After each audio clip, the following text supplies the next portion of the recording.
আসসালামু আলাইকুম। আশা করি আপনারা সবাই ভালো আছেন। আজকে আমি আপনাদেরকে দেখাবো আমি আমার বাসায় কিভাবে মুরগির মাংস রান্না করি।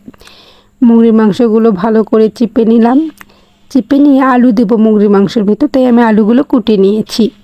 পেঁয়াজগুলো পাটাতে পিষিয়ে নেব।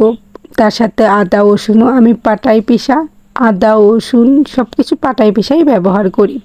একটা কড়াই পেঁয়াজ পিষাগুলো নিয়েছি, তার ভিতরে আদা রসুন বাটা, লবণ, হলুদ, মরিচ, তারপরে গরম মশলা সব কিছু দিয়ে নিয়েছি। তারপরে একটা কড়াই চড়িয়ে দিয়ে তার ভিতরে পেঁয়াজ কুচি দিয়ে, তার ভিতর জিরা, তেজপাতা দিয়ে লাল লাল করে পেঁয়াজগুলোকে ভেজে নিয়ে তার ভিতরে মিক্স করা মশলাটা দিয়ে নেব, দিয়ে ভালো করে কষিয়ে নেব। আমি কিন্তু অনেকক্ষণ ধরে কষাবো, অতক্ষণ ধরে ভিডিওতে দেওয়া সম্ভব না, তাই আমি কিছুক্ষণ কষানিটাই ভিডিওতে দিলাম। আপনারা ভালো করে কষিয়ে নেবেন। আমি সামান্য পরিমাণে তেল মিক্স করে দিলাম, তেলটা একটু তখন কম দিয়েছিলাম, তাই আবার তেল দিলাম। কষানো হয়ে গেলে তার ভিতরে মুরগির মাংসটা ছেড়ে দিয়েছি। ছেড়ে দিয়ে সামান্য একটু নড়াচড়া করে নিয়ে তার ভিতরে আলু দেব। আলু দেওয়ার পরে আমি অনেকক্ষণ ধরে তাকে ভেজে নেব। আলু যতক্ষণ পর্যন্ত ভালো করে ভাজা না হবে, মুরগির মাংসটা ততক্ষণ পর্যন্ত ভাজা না হবে, ততক্ষণ ধরেই আমি কিন্তু ভাজবো।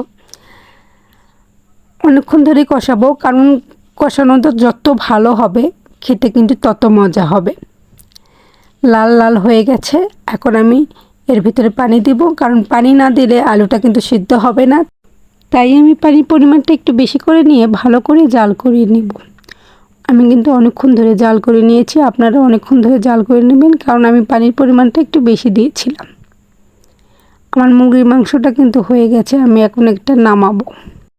আমি সামান্য পরিমাণে ঝোল ঝোল ধুয়েছি, কারণ আমার মা ঝোল ঝোল খেতে পছন্দ করে, ভাজা ভাজা খেতে পছন্দ করে না, তাই মাখা মাখা করেই ধুয়েছি। আপনারা এইভাবে ধুয়ে রান্না করতে পারেন যদি আপনাদেরকে আমার রেসিপিটা ভালো লাগে। তো আমরা এখন সবাই একসাথে খেতে বসবো।